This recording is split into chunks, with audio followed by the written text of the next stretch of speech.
আসসালামু আলাইকুম রহমতুল্লাহি ওয়া বারাকাতুহু। আলহামদুলিল্লাহ ওয়াহদা ওয়া সালাতু ওয়া সালামু আলা মান লা নাবিয়্যা বা'দাহু ওয়া বা'দ। আমাদের এক ভাই সুন্দর প্রশ্ন করেছেন পবিত্রতা সম্পর্কে, ওযু, গোসল ইত্যাদি। তো পবিত্রতা অনেক গুরুত্ব রয়েছে। আসলে এমন কিছু ইবাদত রয়েছে যে ইবাদতগুলি আমাদের পাক পবিত্রতার উপর নির্ভর করে, যেমন সালাত আদায় করা। সালাত আদায় তো হবে না যদি আমরা পাক অবস্থায় সালাত আদায় না করি। এই জন্য পবিত্রতা অনেক গুরুত্ব। ফুকাহায়ে কেরাম তারা সালাতের আগে তাহারাতের বিষয়টা উল্লেখ করেন, কারণ যদি আপনি পাক পবিত্র না হন, না জানেন, তাহলে সালাত কিভাবে আদায় করবেন? তো পবিত্রতা দুই প্রকার, এক প্রকার ছোট পবিত্রতা, একটা হলো বড় পবিত্রতা। ছোট পবিত্রতা বলতে এমনি পেশাব পায়খানা থেকে পরিষ্কার হয়ে এসে অজু করা লাগে, সেটা উদ্দেশ্য। একথা অজুকে বলা হয় তাহারা সুগরা, ছোট পবিত্রতা। আর তাহারা কুবরা বলা হয় গোসল করাকে, ফরজ গোসল করাকে। তো তাহারা সুগরা এবং কুবরা দুটার কথাই আল্লাহ বলেছেন আমাদেরকে সূরা মাইদার 6 নম্বর আয়াতে। আল্লাহ বলছেন, ইয়া আইয়ুহাল্লাযীনা আমানু, হে ঈমানদারগণ, ইযা কুমতুম ইলা সালাতে, যখন তোমরা সালাতে দাঁড়ানোর ইচ্ছা করবে, ফাগসিলু উজুহাকুম, তখন তোমাদের চেহারা ধৌত করবে, ওয়া আইদিয়াকুম ইলাল মারাফিক, এবং হাতগুলিকে ধৌত করবে কোনই পর্যন্ত, মানে এই পর্যন্ত, ওয়ামসাহু বিরুউসিকুম, তোমাদের মাথাগুলি মাসাহ করবে, ওয়া আরজুলাকুম ইলাল কাবাইন, এবং পাগুলোকে ধৌত করবে গিটা সহ, টাকনা সহ। বাস, আল্লাহ কিন্তু এইভাবে অজু শেষ করে দিয়েছেন। তো হিসেবে ওলামায়ে কেরাম বলেন যে এইটাই হলো অজুর মূল অবকাঠামো, মানে ফরজ, যেগুলো ছাড়া হবেই না অজু। আগে নিয়াত করতে হবে, এরপরে এই জায়গাগুলি, এই কাজগুলি ধৌত করতে হবে, এই স্থানগুলি ধৌত করতে হবে। তো কি বলেছেন আল্লাহ? চেহারা ধৌত করতে বলেছেন, তারপরে হাত ধৌত করতে বলেছেন কনুই সহ, তারপরে মাথা মাসা, তারপরে পা ধৌত করা। তো ওলামায়ে দ্বীন এখান থেকে বলেন যে অজুর চারটা ফরজ, বিশেষ করে হানাফি মাযহাবে এটা প্রসিদ্ধ, চারটা ফরজ। আর এই সিরিয়ালি অজু করাটাও একটা ফরজ, কারণ আল্লাহ তো ইচ্ছা করে বলতে পারতেন তোমার যেভাবে ইচ্ছা সেভাবে ধৌত করো, কিন্তু কিভাবে বলছেন দেখেন, আমাদের অঙ্গ প্রত্যঙ্গের সিরিয়ালে কিন্তু বিপরীত হচ্ছে। ফাগসিলু উজুহাকুম, চেহারা ধৌত করো, ওয়া আইদিয়াকুম, হাত ধৌত করো, তারপর কি বলা আছে? পা ধৌত করো, মাথা মাসা করো, মানে এরপর চলে মাথার দিকে, এরপরে পাঁচ দিকে। তো আল্লাহ এটা সিরিয়াল করেছেন, মানে এই সিরিয়াল রক্ষা করে আমাদেরকে অজু করতে হবে। এই সিরিয়াল রক্ষা ভঙ্গ করলে অজু হবে না বলে অনেক ওলামায়ে কেরাম মত দিয়েছেন। এই জন্য আমাদের সতর্ক থাকতে হবে যে এই চারটি অঙ্গ যে সিরিয়ালে আল্লাহ বলেছেন, আগে মাথা, আগে মুখমণ্ডল, তারপর দুই হাত কনুই সহ, তারপর মাথা মাসা, তারপরে পা দুটো ধৌত করা, এগুলো ফরজ। ফরজের পাশাপাশি সুন্নাহ কিন্তু আছে। সুন্নাহ হলো রাসূলুল্লাহ সাল্লাল্লাহু আলাইহি ওয়াসাল্লাম কিভাবে অজু করেছেন। তো রাসূলুল্লাহ সাল্লাল্লাহু আলাইহি ওয়াসাল্লাম যেভাবে অজু করে, সে অজুটাই কিন্তু আমরা বেশিরভাগ করে থাকি। কি বললি? প্রথমত অজুর নিয়ত করতেই হবে, তারপরে বিসমিল্লাহ। আর এর আগে পাক হওয়ার জন্য মুখমণ্ডলকে, চেহারাকে, মুখের ভেতর পাক পরিষ্কার করার জন্য মেশাক ব্যবহার করা কি সুন্নাহ। মেশাক করলাম, তারপরে আমরা বিসমিল্লাহ বলে অজু করলাম, এর আগে নিয়াত করলাম অজুর, তারপরে আমরা অজু বানালাম যেভাবে আল্লাহ বলে দিয়েছেন।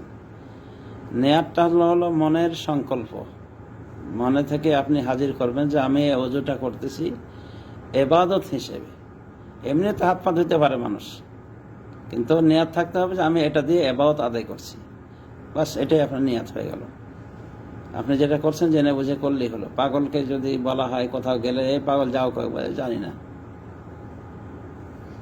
তার মানে পাগলের নিয়াত থাকে না। যেন পাগলের রোজাও ফরজ না, ও তো নিয়াত জানে না, ওর ভেতর নিয়াত ও আনতে পারে না, জানে না, জানেই না সে কি করবে না করবে। একটা জিনিস জেনে করাই মানে কি ওটাই নিয়াত। সুতরাং নামায়তান তাওয়াদ্দা ইত্যাদি এগুলি বলার কোনো প্রয়োজন, নামায়তান ওসাল্লিয়া এগুলি বলার কোনো প্রয়োজন, নামায়তান আসুমা গাদান এগুলো বলারও কোনো প্রয়োজন নেই। তারপর তো এই নিয়াতের ভিতরে গলত অনেকে ধরছে। নামায়তান আসুমা গাদান, গাদান মানে কি বকরা, আগামীকাল। তো এই নিয়াতগুলিতে কোনোটাতেই বলা হয় না আজকের রোজাটা আমি রাখবো, আগামীকাল আগামীকাল এরকম করতে করতে 30শে রমাদান যখন সাহারি খাবে তখন বলে আগামীকাল, মানে ঈদের দিনে, বুঝেছেন, ঈদের দিনের রোজা নিয়ত করছে। তো এগুলো বেহুদা কারবার, এগুলো যে বানিয়েছে সে চালাক ছিল না। আরবি মাস মাগরিবের পর থেকে শুরু হয়, সূর্য ওঠার পর থেকে, সেই হিসাবে আরবিতে নিয়ত করলে তো এটা বলেন আজকের নিয়ত করলো, আজকের রোজা রাখার নিয়ত করলো না, আগামী, আজকের নাই, আগামী আগামী, বুঝছেন। তার মানেই হলো যে এগুলো মানুষের বানানো, এবং মানুষের বানানো জিনিসে খুঁত থাকবেই। এই জন্য আলামা দিন বলছেন যে মান্তা সাহারা ফাকাদ নামা, যে সাহারি খেলো সে নিয়ত করিয়ে নিয়েছে অটোমেটিক। কারণ আপনি সাহারিটা খেতে উঠলেন কি জন্য? এই টাইম ঠিক আপনার খাওয়ার টাইম, দুপুরের ভাত খাওয়া, এই টাইমে খান আপনি? খান না। কাজে এসব বেহুদা কারবার, যে আপনি নামায়তান আসমা গদান বলে, তাও আবার ফজরের 1 ঘন্টা আগে, আগামীকালের রোজা, আজকের রোজাটা কোথায় গেল? মামার বাড়ি। বুঝেছেন, বুঝেছেন বিষয়টা? আল ইয়ৌম বলতে হতো, নাওয়াতান আসুম আল ইয়ৌম। কারণ আপনি 1 ঘন্টা, ফজর 1 ঘন্টা আগে আপনি কাউকে বলবেন যে ভাই কালকে আসেন সাক্ষাৎ করা যায়, এটা হবে? ফজর আজান হয়ে যাবে তো খালাস, দিন চলে আসছে। তো রাত শুরু হয় আরবিতে কিসের আগে? আরবি তারিখ শুরু হয় দিনের আগে রাত আসে। তার মানে আজকে 23শে রমাদানের দিন আমরা পার করছি, আর আমরা সাহারি খেয়েছি কিসের? 24শে রমাদানে নাকি না 23শে রমাদানে? তাহলে ওটাও তারিখ ঠিক আছে, মানে 23শে রমাদানে আমরা শ্যাম পালন করেছি, সাহারি খেয়েছি, আর 23শে রমাদানে আমরা রোজা রেখেছি। বকরা গাদানের রোজা রাখিনি আমরা, কিন্তু নিয়াত আমরা বাঙালি বলি ধরা খাই, বুঝেছেন। তো যাই হোক, নিয়াতের বিষয়টা বুঝতে পারলেন। আপনি পাক পবিত্র হবেন, এটা আপনি নিয়াত করবেন যে আপনি এটা এবাদত করছেন। কারণ এবাদত ছাড়াও গোসল হয় কিনা, উযু হয় কিনা, হয় না? এদিকে মনে করেন আমি একটু ঠান্ডা হবো, বা হাত পায়ে কাদা লেগেছে, তাহলে সেও তো ধুতে পারে, এগুলো মুখে স্পট লেগেছে, সে মুখটা ফস করতে পারে। তো ওটা তো নিয়াত ছাড়া, ওটা এমনি কাজের হল না। এই জন্য এবাদতের জন্য আপনি উযু করবেন, এটা নিয়াত করে নেবে, যথেষ্ট হয়ে গেছে ইনশাআল্লাহ। তাহলে নিয়াত করে আপনি বিসমিল্লাহ বলে আপনি অজুতে অজুর কাজ শুরু করে দিবেন। আর যেভাবে আমরা অজু করি সে অজুটাই আমাদের সুন্নাহসম্মত। শুধু ফারাক কোন কোন জায়গায় আমি বলে দিচ্ছি। অজুর ক্ষেত্রে যেটা ফারাক, আগে বলি, সুন্নাহ অজুতে রয়েছে হাত কবজি সহ 3 বার ধৌত করা। এটা তো কোরআনে আল্লাহ বলেছেন। আল্লাহ বলছেন চেহারা ধুবে, হাত দুটো হাত ধুয়ে মুখ কোণে পর্যন্ত, কিন্তু কবজি সহ হাত ধুবে, এটা কোথায় পাচ্ছি আমরা? রাসূলুল্লাহ সাল্লাল্লাহু আলাইহি ওয়াসাল্লামের হাদিসে, যা বুখারী মুসলিম হাদিসে এসেছে। তাহলে দুটো হাতকে প্রথমে ধৌত করা, এবং হাত দুটো যাতে কোনো পাত্রে যদি ঢোকানোর প্রয়োজন হয়, তাহলে অবশ্যই আমাদের হাত দুটোকে মানে সুন্দর করে পরিষ্কার পরিচ্ছন্ন করতেই হবে। এই জন্যই কিন্তু দুটো হাত ধোয়ার নিয়ম এসেছে, যাতে পারে হাত দুটোতে নাপাকি লেগে রয়েছে। তো দুটো হাত কনুই সহ আগে কবজি সহ ধৌত করতে হবে। এরপরে যেভাবে আমরা ওযু করি সেটাই ঠিক আছে। আর ওযুর শুরুতে বিসমিল্লাহ, লাস্টে কি কালিমাতুশ শাহাদা, আশহাদু আল্লা ইলাহা ইল্লাল্লাহু ওয়াহদাহু লা শারীকা লাহু ওয়া আশহাদু আন্না মুহাম্মাদান আবদুহু ওয়া রাসূলুহু। এটা মুসলিম শরীফের হাদিস। তিরমিজি শরীফের হাদিসে বাড়তি এসেছে আল্লাহুম্মা জাআলনি মিনাত তাওয়াবিন ওয়া জাআলনি মিনাল মুতাতাহহিরিন। এটা একটা। আর একটা দোয়া আছে, সুবহানাকা আল্লাহুম্মা ওয়া বিহামদিকা আশহাদু আল্লা ইলাহা ইল্লা আনতা আস্তাগফিরুকা ওয়া আতুবু ইলাইক। খাতমে মজলিসের দোয়া। এটা সহিহ ইবনে হিব্বান এসেছে, ইবনে সুন্নাতে এসেছে। তো 3টা দোয়া আছে। তাহলে ওজোর শুরুতে বিসমিল্লাহ, আর লাস্টে এগুলো, আর মাঝখানে কোনো কিছু নাই। বেহেশতে যাওয়ার বলা আছে ডান হাত ধোয়ার 1 দোয়া, বাম হাত ধোয়ার 1 দোয়া, ডান পায়ের 1 দোয়া, বাম পায়ের আরেক দোয়া। হ্যাঁ, খালি দোয়া আর দোয়া। শেষখানে দেখা গেছে সূরাতুল কদর নাকি পড়া লাগে ওজুর দোয়া হিসেবে। এটা কোথাও পাওয়া যায়, এটা জাল হাদিসের শিক্ষা। এই জন্য কোনো হাদিসের রেফারেন্স দেওয়া নাই ওখানে। তো অজুতে যেটা করে সেটাই, পার্থক্যটা কোথায়? ওই নামায়তো বলা যাবে না। আর কিছু পার্থক্য হলো যে আমরা নাকে মুখে পানি দিতে গিয়ে তিনবার করে 6 বার দিই। এখানে হলো একটু ব্যতিক্রম। সহিহ হাদিস, এটা বুখারী শরীফ হাদিস, নবী সাল্লাল্লাহু আলাইহি ওয়াসাল্লাম নাকে মুখে পানি দিয়েছেন মিন গরফাতিন ওয়াহিদা, একই চুল্লু পানি নিয়ে, এক অঞ্জলি পানি দিয়ে উনি ওটা কি করেছেন, নাকে মুখে দিয়েছেন। তার মানে আপনি যে পানিটা নিলেন পান পাত্র থেকে, ওটা নিয়ে আপনি নাকে মুখে একসাথে দিবেন, আর কিছু নাকে কিছু মুখে একসাথে। তাহলে কয়বার হয়? 3 বার। 3 বারে আপনি ওযু করবেন। এটা সব থেকে সহিহ হাদিসের অনুসরণ, সহিহ বুখারীর হাদিসের অনুসরণ। তো এখানে একটা ব্যতিক্রম আছে। আমরা কি করি? 3 বার করে 6 বার, মানে একবার নাকের জন্য 3 বার, মুখের জন্য এবার না, এরকমই না নাকি? হ্যাঁ, তো সহিহ বুখারীর হাদিসে এসে নবী সাল্লাল্লাহু আলাইহি ওয়াসাল্লাম একই অঞ্জলি পানি দিয়ে নাকে মুখে পানি দিয়েছেন। আপনি সহিহ বুখারীর হাদিসটাই ফলো করার চেষ্টা করবেন। আরবে এটাই হয়, ভালো করে দেখবেন। আরবেরা কিন্তু এইভাবে 6 বার করে নাক মুখে পানি দেয় না, পরিষ্কার করে না, এভাবে 3 বার কাফি, মানে অর্ধেক করে দিবেন। এটা একটা আইডিয়া, কিছু মুখে দিলেন কিছু নাকে দিলেন।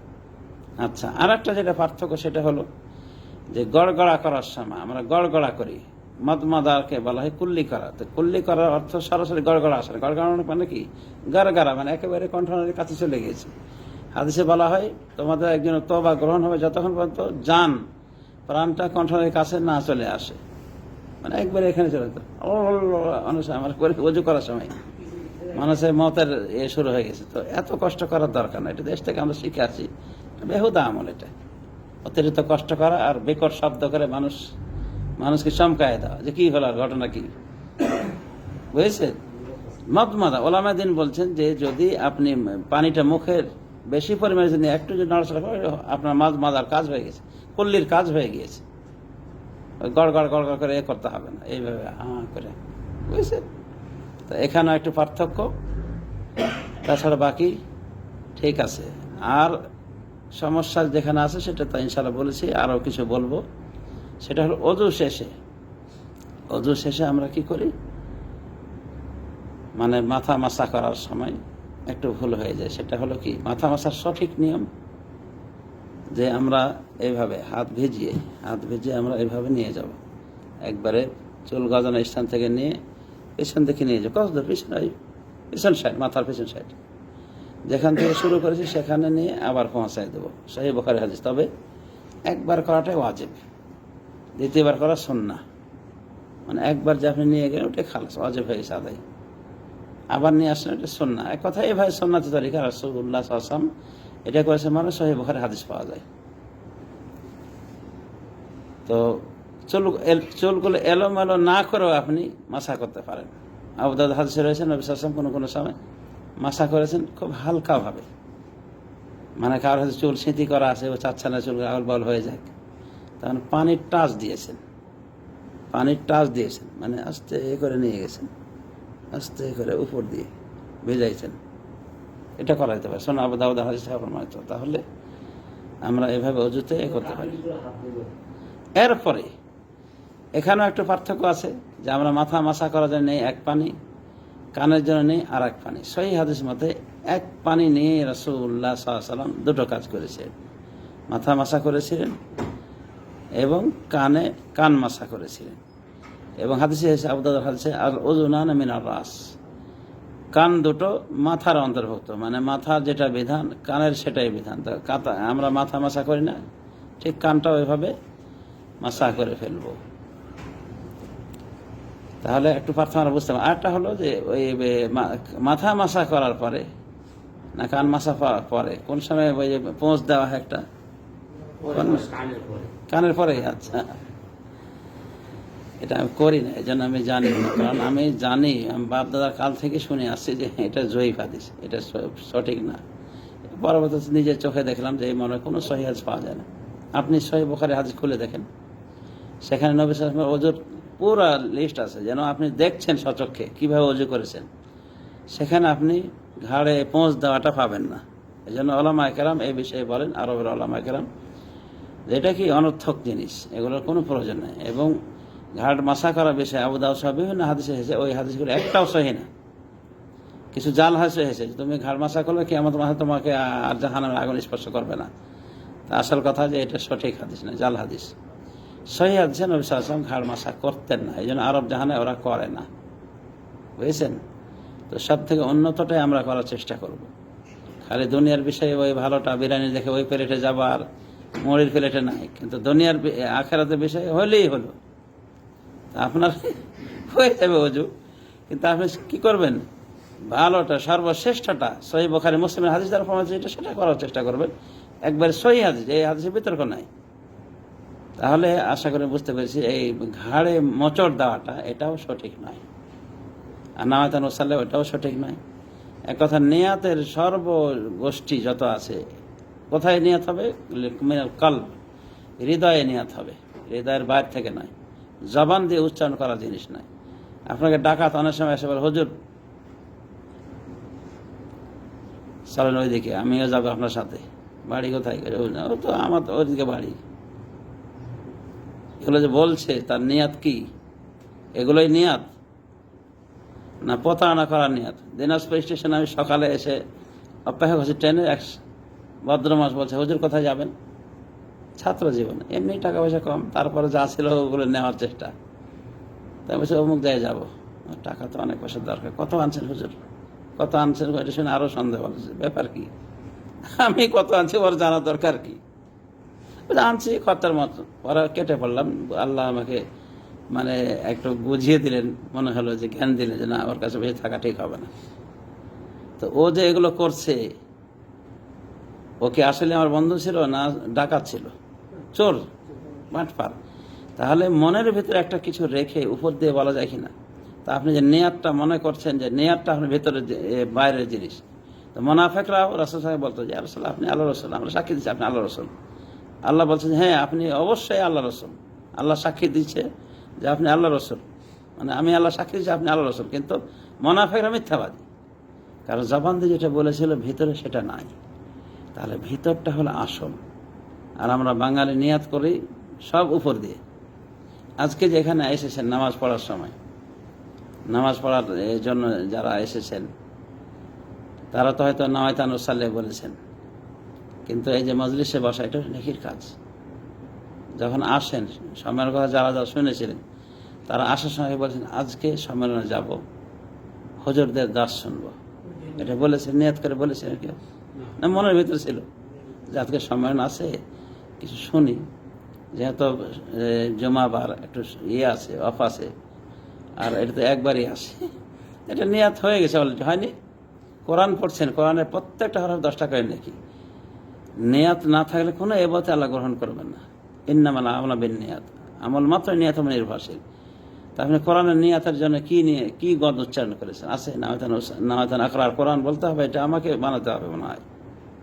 এগুলো ফাও, এগুলো হলো ফাও কথাবার্তা। কোরআনও একটা বড় এবাদত, অনেক গুরুত্বপূর্ণ এবাদত। এক একটা হলো 10 টাকা লিখে, আপনি এর নিয়াত মনে রেখেছেন? খালি ওই নামাজের নিয়াত করলে হবে? আবার ওর ইক্তাদা তো বেহাদাল ইমাম, অত ইমাম হতে পারে চলে গেছে অ্যাক্সিডেন্ট হয়ে। এখন আমি এই ইমাম নিয়াত করলে এই ইমাম গেছে গা, এই ঝামেলায় যাবেন কি জন্যে? এগুলো আসলে আমাদের মানে আমাদের কৃষ্টি কালচার, আমার দেশীয় কৃষ্টি কালচার, যেগুলো কোরআন হাদিসে পাওয়া যায় না। তো যা হোক, তাহলে আপনি নিয়াত করে অজু করলেন, অজুটা দেশের মতোই আমরা যেভাবে করি, পার্থক্য যেটা সেটা আমি চিহ্নিত করলাম, বাকিগুলো সব কিন্তু ঠিক আছে। না গন্ডগোল আছে আর কিছু? হ্যাঁ, আর একটা সমস্যা, সেটা হলো যে আমরা এক হাতে অজু করার চেষ্টা করি, এক হাতে মুখ ধুই।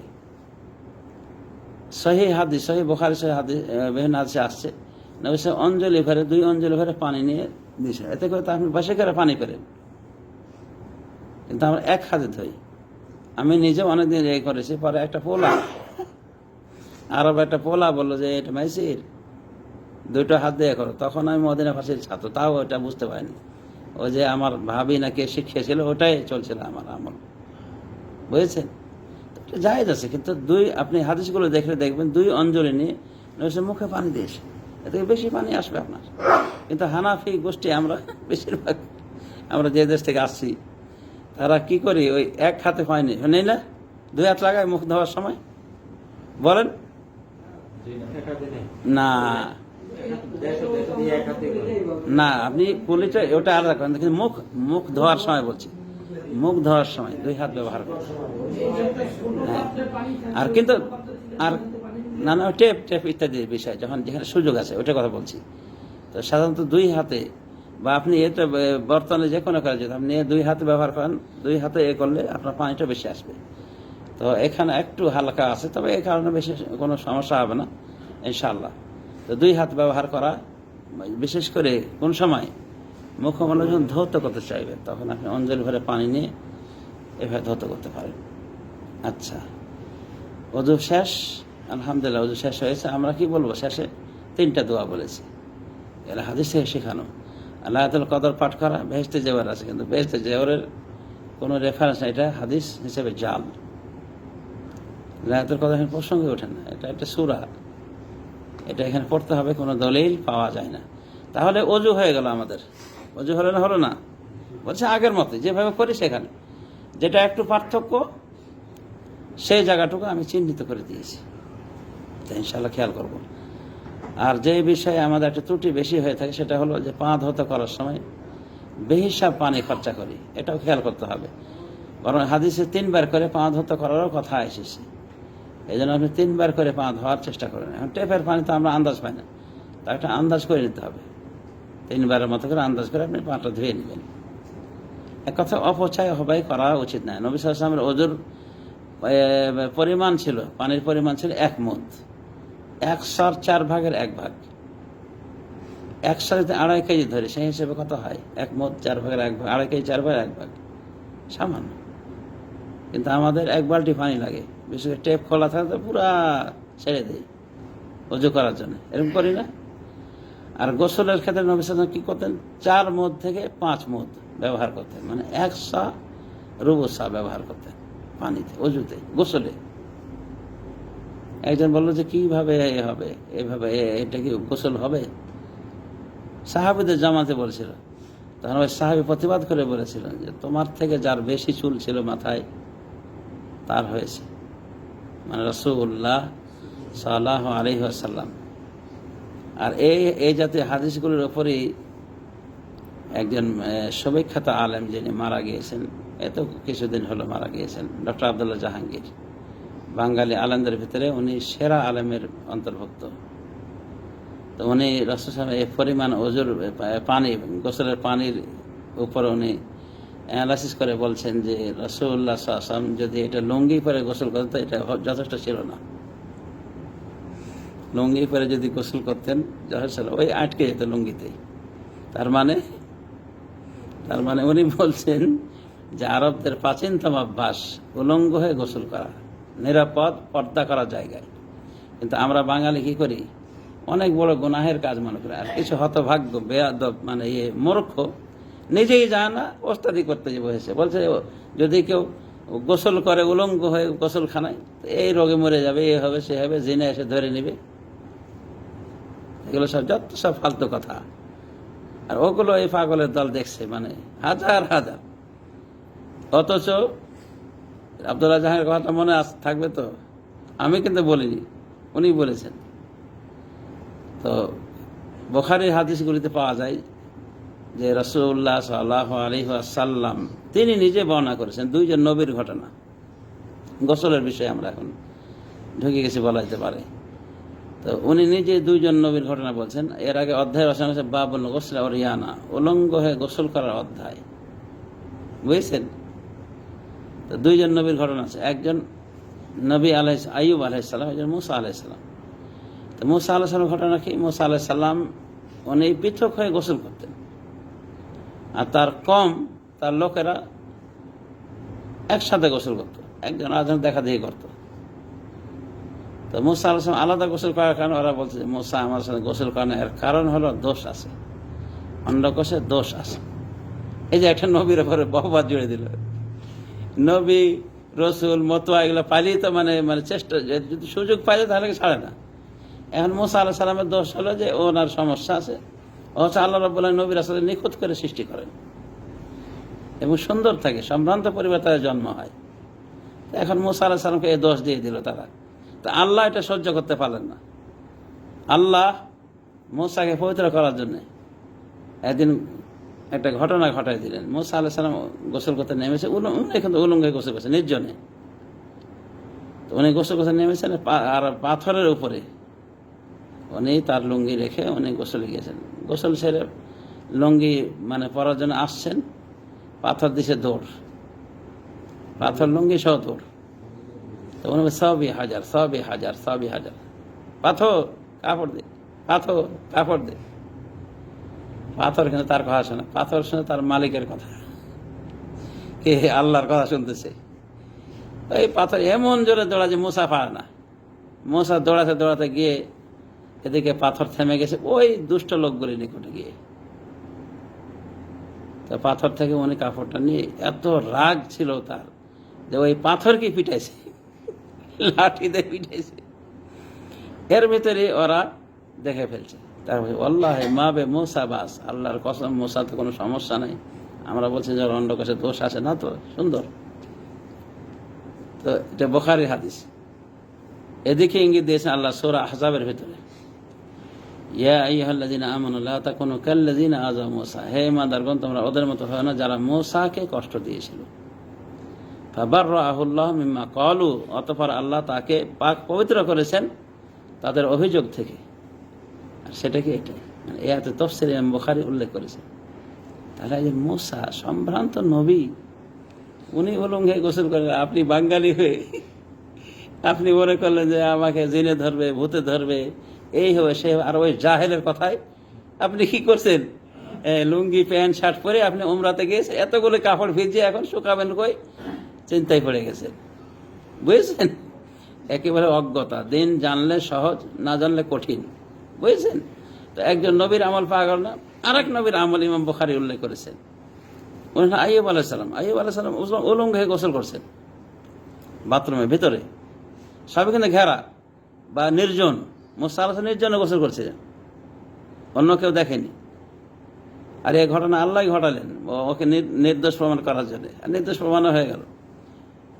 এবার আইয়ুব আলাইহিস সালামের ঘটনা উল্লেখ হয়েছে, বাইনামা আইয়ুব ইয়াগতাসিলু উরয়ানান, আইয়ুব আলাইহিস সালাম এক সময় উলঙ্গ হয়ে গোসল করছেন বাথরুমে, মানে নির্জনে। এর ভিতরে এই সময় ওই আসমান থেকে ফড়িং, স্বর্ণ ফড়িং নাজিল হতে শুরু করলো।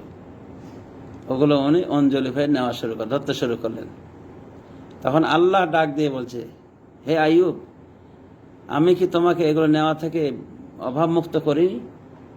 তখন আইয়ুব আলাইহিস সালাম বলছেন, ওয়াইজ্জাতাকা ইয়া রব লা গিনান লি আন বারাকাতিকা, হে আমার রব, আপনার ইজ্জতের কসম খেয়ে বলছি, আপনার এই সব বরকত থেকে আমি কখনোই বেনিয়াজ নই। দরকার আছে এগুলো বরকত, স্বর্ণের ফড়িং, কম ভাগ্য নেই। তো এতটুকু কথা বললেন সহিহ বুখারী হাদিস। এখান থেকে হাফেজ ইবনে হাজার বলছেন, মানে বুখারীর ভাষ্যকার বলছেন, এখান থেকে দলিল কিভাবে আসলে উলঙ্গ হয়ে গোসলের এবং কোনো সমস্যা নাই। বলছে যে আল্লাহ রাব্বুল আলামিন আইয়ুব আলাইহিস সালাম বললেন ফড়িং যারা নেওয়ার জন্য একটু ভর্ৎসনা করেন, একটু তাকে কি করলেন, হ্যাঁ একটু তার প্রতি কি আপত্তি আরোপ করলেন। কিন্তু উনি যে গোসল করছে উলঙ্গ, এটা কিন্তু আল্লাহ বলেন, আইয়ুব এটা মাইসির, তুমি আমি তোমার দেখছি তুমি গোসল করছো এভাবে বলেছেন, বলেনি। এখান থেকে প্রমাণ যে আইয়ুব আলাইহিস সালাম একজন নবী হয়ে গোসল করলেন এবং আল্লাহ তার সাথে কথা বলেন। ওই সময় স্বর্ণের ফড়িংগুলো কুড়ানোর জন্য একটু তাকে ভর্ৎসনা করলেন বটে, কিন্তু উলঙ্গ হয়ে যে গোসল করলেন এই জন্য কিছু বলেনি। তাহলে কি বাঙালি আইয়ুব আলাইহিস সালাম থেকে বেশি উন্নত হয়ে গেছে? হ্যাঁ, তো এগুলো কি প্রমাণ বহন করে? এই জন্য ইমাম বুখারী অনেক চালাক, উনি বলছেন বাবুল উলঙ্গ হয়ে গোসল করা অধ্যায়, এই অধ্যায়ে দুটো ঘটনা আনছেন। এবং আল্লাহ নবী এই ঘটনাগুলি বলার পরে বলেন যে দেখো সাহাবীরা, তোমাদের জন্য কিন্তু এটা চলবে না, এটা আগের উম্মতের ঘটনা, আগের নবীর ঘটনা বলেছেন, বলেননি। তাহলে উলঙ্গ হয়ে গোসল করাটা দোষের কিছু নয়। তারপর ইমাম বুখারী বলছে আস-সাতরু আফজাল, পর্দা করাটা ভালো। আপনি একটা ছোট একটা কাপড় ব্যবহার করেন, একটা লুঙ্গির পরিবর্তে এটা ছোট একটা গামছা যদি ব্যবহার করেন, আপনার জন্য এটা কি উত্তম। হ্যাঁ, বাকি তাহলে আল্লাহ তো দেখছেন, তা আল্লাহ কি দেখেন না এমনি? আল্লাহর চোখ ফাঁকিতে পারবেন? যতটুকু আল্লাহ সুযোগ দিয়েছে তার রাসূলের মারফত নিতে পারেন, সমস্যা নেই। এত মানে বড় করে দেখার কি দরকার? আমাকে এক সময় বলছে, আমার যেখানে আমি গিয়েছি, বলছে হুজুর জানেন আগের ইমামটা ছিল এত খারাপ, বাথরুমে গোসল করতে উলঙ্গ,